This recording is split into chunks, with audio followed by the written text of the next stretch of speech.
चंद्रगुप्त ने अखंड किया, फिर अपनी कलम के दम पे उसे भीमराव ने बुलंद किया। जब भारत अपना बिखरा था तब चंद्रगुप्त ने अखंड किया, फिर अपनी कलम के दम पे उसे भीमराव ने बुलंद किया। उस देश के कुर्सी पे अब तो ऐसा ठग है बैठा, उस देश के कुर्सी पे अब तो ऐसा ठग है बैठा, जो देश को ऐसे बेच रहा कि नाम पड़ा विक्रेता। वो चाय बेचते बेचते अब बन गया देश विक्रेता। आया देश विक्रेता, देखो आया देश विक्रेता, आया देश विक्रेता, देखो आया देश विक्रेता।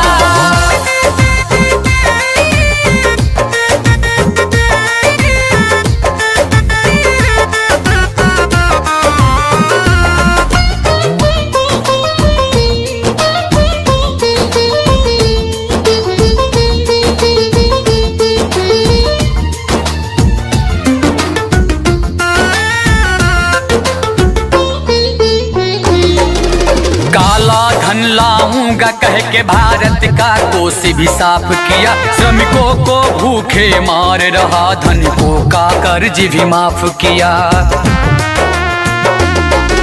काला धन लाऊंगा कह के भारत का कोष भी साफ किया, श्रमिकों को भूखे मार रहा, धनिकों का कर्ज भी माफ किया, धनिकों का कर्ज भी माफ किया, धनिकों का कर्ज भी माफ किया।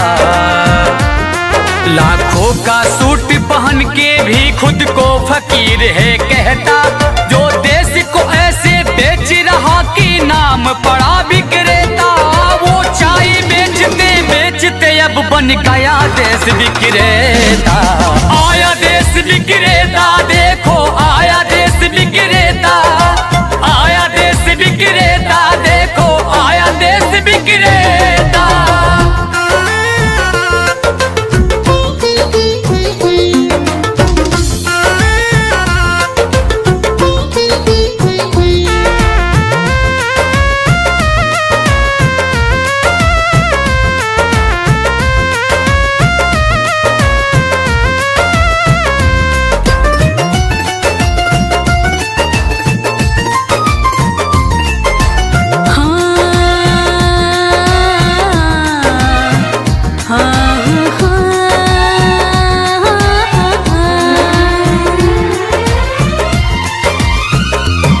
मीडिया तो उसके जूते का कैसा है स्वाद बताती है, जब जब चुनाव हो तब उसको माँ की याद आती है।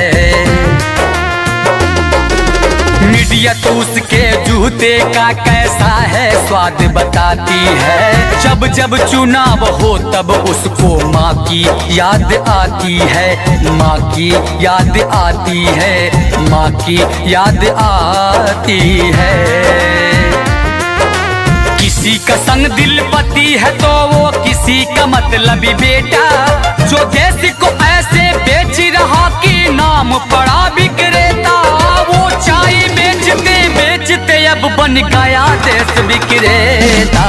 आया देश विक्रेता, देखो आया देश विक्रेता, आया देश विक्रेता, देखो आया देश विक्रेता। जब भारत अपना बिखरा था तब चंद्रगुप्त ने अखंड किया, फिर अपनी कलम के दम पे उसे भीमराव ने बुलंद किया।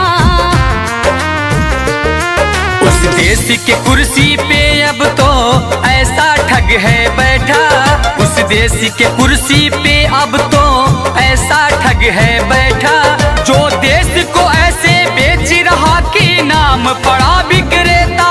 वो चाय बेचते बेचते अब बन गया देश विक्रेता।